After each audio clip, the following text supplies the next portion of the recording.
How was your day today? Hi there, we're Why Is It So? And welcome to our podcast series that often begins with why questions based on the first principles thinking approach. This approach offers you diverse perspectives on various life issues. So, for a truly mindful way of living, join us for this episode. A gap is defined as an area, a space where there is nothing. And once this negative word, nothing, appears, it often evokes a rather negative feeling in people. This then creates an instinct to want to fill that void. Now consider the circle. We often focus on the gaps, tending to look at what's missing: empty physical spaces, mental voids, unfinished worries, unformed dreams, fractured relationships. So absorbed in the nothing that we often forget that surrounding that hole or gap is a beautiful circle, something solid that supports the very absence. Natural instinct drives people to try and mend, to fill these empty spaces, because everyone yearns for what they call wholeness. But have we ever stopped to ask ourselves if all gaps are created to be filled? It's true that life presents countless gaps we need to fill, yet there are also many gaps that weren't created for that purpose. So, in this podcast episode, we at Why Is It So? Will clarify exactly what gaps need filling and which spaces don't require us to do so.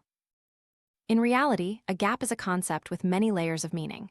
It can encompass both tangible and, at times, intangible things. It can manifest physically or as voids in our spirit. A tangible, physical gap exists as a room without furniture, an empty box, a water bottle depleted from use. All these empty spaces are easily perceived with the naked eye. And precisely because they are visible, humans have the ability and desire to fill them. On a weekend, you open the fridge to find it bare, so you quickly go grocery shopping. When you graduate and enter the job market, holding a plain CV with no achievements, how can you compete with your peers? So, you resolve to add more bullet points: certifications, skills, experience. To ensure your bank account isn't stuck with a string of zeros at the start, you fill your daily schedule with overtime hours. Beyond these tangible physical gaps, there exists a type of mental gap with a tangible manifestation: the knowledge gap. This is a gap everyone faces. Humans rise above all other species due to their capacity for thought, but knowledge is infinite. No matter how brilliant a person is, they cannot conquer this entire boundless well of information. Just like the great philosopher Socrates, who, when deemed the wisest man of his time, still had to admit, "I know that I know nothing." While that might sound overly modest, we can interpret it as, "One thing I am certain of is that I know very little." This means that in every individual, no matter how exceptional or knowledgeable, there will always be a knowledge gap in their understanding. This doesn't mean we are forced to accept that no matter how hard we try, we can never fill these voids. Rather, it's a crucial cognitive step that everyone should cultivate: the skill of knowing what you don't know. We're not trying to fill them completely, but rather reduce the knowledge gaps within ourselves. In life, many metrics used to evaluate people are based on the fullness or emptiness of their knowledge gaps. Thus, the process of filling these knowledge gaps is also the process of self-improvement. So, whether they exist physically or in the mind, generally speaking, these gaps share a common need to be filled. Ultimately, this serves to meet survival needs, promote, and improve our quality of life. Physical gaps like an empty fridge or a meager bank balance are factors that demand immediate action to fill. Our efforts to study and acquire more language certificates not only make our CVs more robust, leading to higher appraisal from employers and increased competitiveness, but also fill us with more opportunities, choices, and better-paying jobs.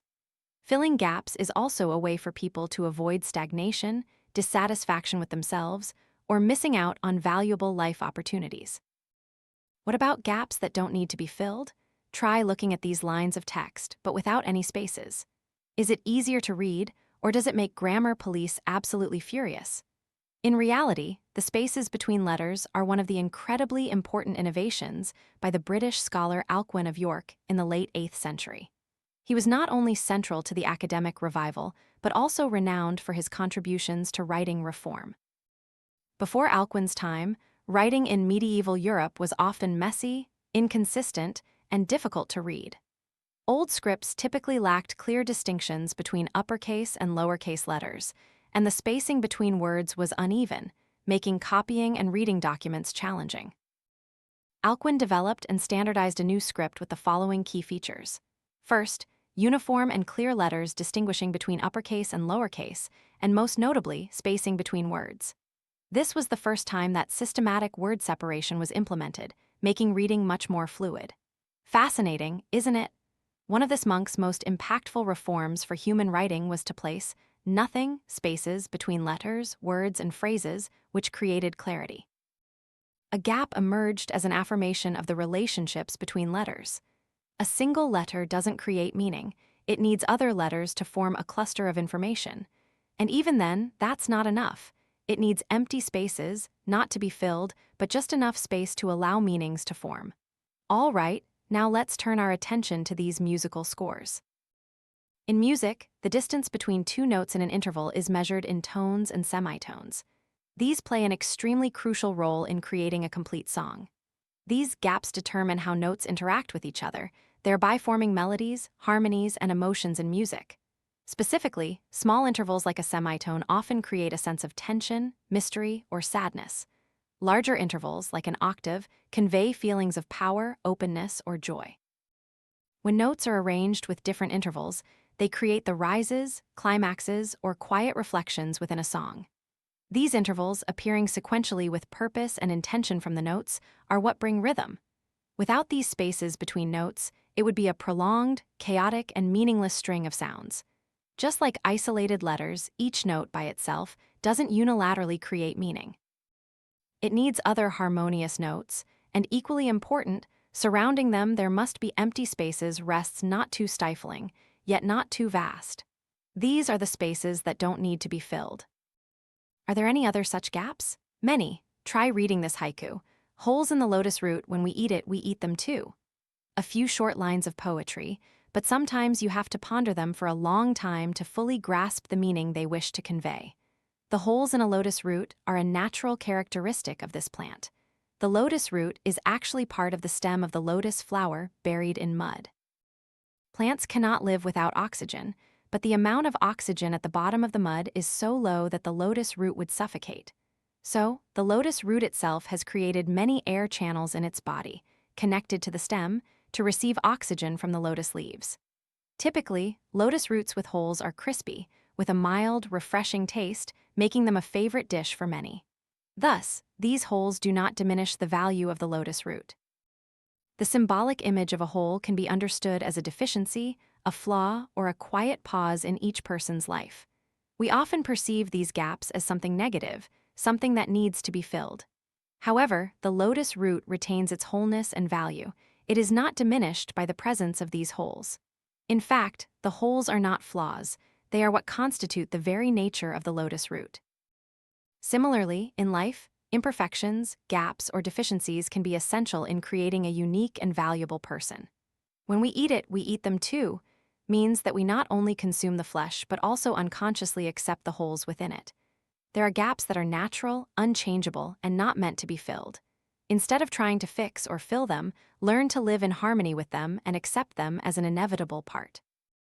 At this point, many of you might be asking, what about the voids in my heart? I'm lonely. I'm all alone. Born into an unhappy family, the only loved one who stood by me has passed away, leaving a gaping void within me. I live in daily contempt and pain. Around me is emptiness. Nothing, no one, void of love, lacking trust, and devoid of hope. One might ask, is this a gap that needs to be filled? If not, how do I accept the pain these gaps bring? It's truly difficult to find a satisfactory answer to that. But for me, it's like the law of conservation of energy in physics. Energy is neither created nor destroyed, but transferred from one object to another. So, for me, there will always be a compensation, here or there. People fill one thing with another, and that another with yet another. Gaps in the soul are invisible wounds, yet they are persistently painful, leaving behind feelings of profound lack and irreplaceable loss. It's the pain when a loved one departs, the emptiness from a lack of affection, deep trauma from emotional abuse, or despair from losing faith in life. If someone loses their mother early, naturally, a void of maternal love will exist within them. If someone has lost trust in another, they will have a trust gap. Or if someone has stumbled in life, sometimes a gap in their inner strength will manifest. When facing these gaps, simply asking them to accept it isn't a complete solution. Acceptance can be the first step in confronting pain, but it's not enough to soothe or heal these wounds.